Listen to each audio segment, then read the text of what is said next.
Joining us now, former Michigan Governor Jennifer Granholm, Clinton supporter, also senior advisor for Correct the Record, and former Ohio State Senator Nina Turner. She is a Bernie Sanders surrogate. Ladies, good to have you both here this morning. You have handsome matching blazers on. Let's see if you will agree on anything else.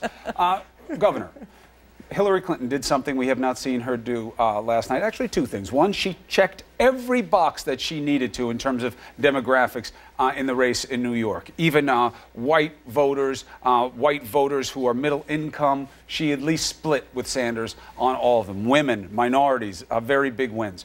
But then she did something else. She reached out to the Sanders people. She said, this is a big tent.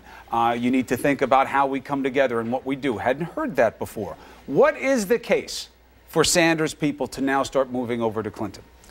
Well, the case is they have to understand that personal attacks and character attacks, in the end, will hurt the overall cause because it will be a tool for the Republicans to use in the general. And I don't think they want to see that. But you're so right.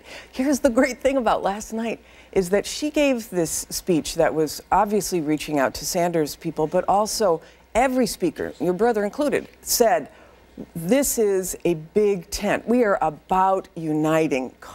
Everybody in the room last night felt like they were part of something bigger, that the diversity of the win was so powerful that it made us all feel so proud. I hope the people on TV saw that as well. But yes, she checked all the boxes, but she pulled all the hearts forward too. And yet, Senator, every word from the Sanders campaign is this is not over. He has too big a mandate. He has too many people who believe in something different than the Clinton campaign. So what is your message moving forward? Well, Chris, you certainly hit the nail on the head. The senator is going all the way to June 7th.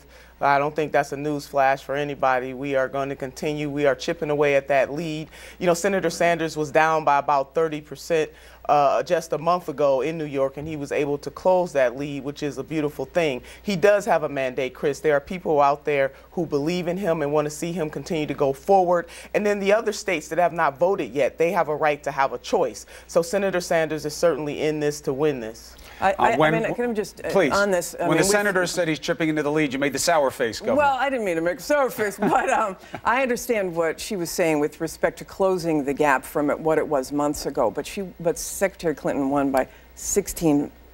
That is a huge lead.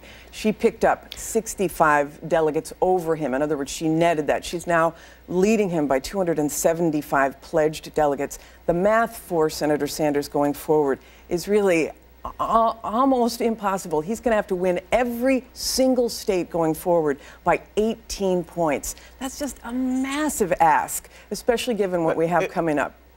Yes, Senator. It was 300, Chris, it was 300 delegates before this matchup last night. And again, I know that the Clinton side wants to paint doom and gloom and that the senator, no way could he do this. Let us not forget that then Senator Obama lost to the secretary by about the same amount in New York. And so again, the citizens of this great country, the voters of this country deserve to have choice. And it is unfortunate that the Clinton side want to make it seem as though Senator Sanders cannot win. He can win, and we are going to continue to push forward. I think Senator Sanders has won in this sense that he has totally made the Democratic primary more robust, and he's brought people in, and he's talked about issues that are very, very important. So from that perspective, really, it is a win. And I know he's going to stay on till the end, and I think everybody appreciates that because she would never ask him to get out. She stayed in until the end. But truly and honestly, the math right now for him is just not favorable. And so he's got to answer the question in his own heart, do I want to continue personal attacks or should we just stay on the issues? And it's the issues, Chris, the contrast with the issues that are really what people want to hear about. Head shake from the senator because? Yes, we will continue to stay on the issues. I mean, it's amazing they want to talk about personal attacks, but they didn't mention those personal attacks when they started attacking Senator Sanders' credibility and his qualifications. So we're going to continue to fight this fight and give the Democratic and independent voters in those states where they can vote the opportunity to decide based on a vision of enough is enough, lifting people up, or one that talks about incrementalism. So this is, when you debate the issues, it is not a personal attack.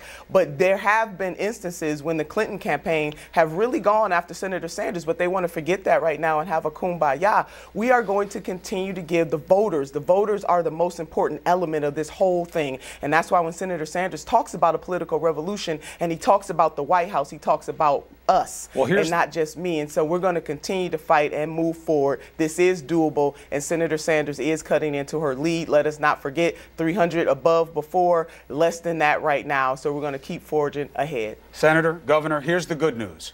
The proof will be in what comes out of both candidates today and going forward. We'll see who wants to be about issues and who doesn't. It always comes out in the wash, and the wash is being done right now.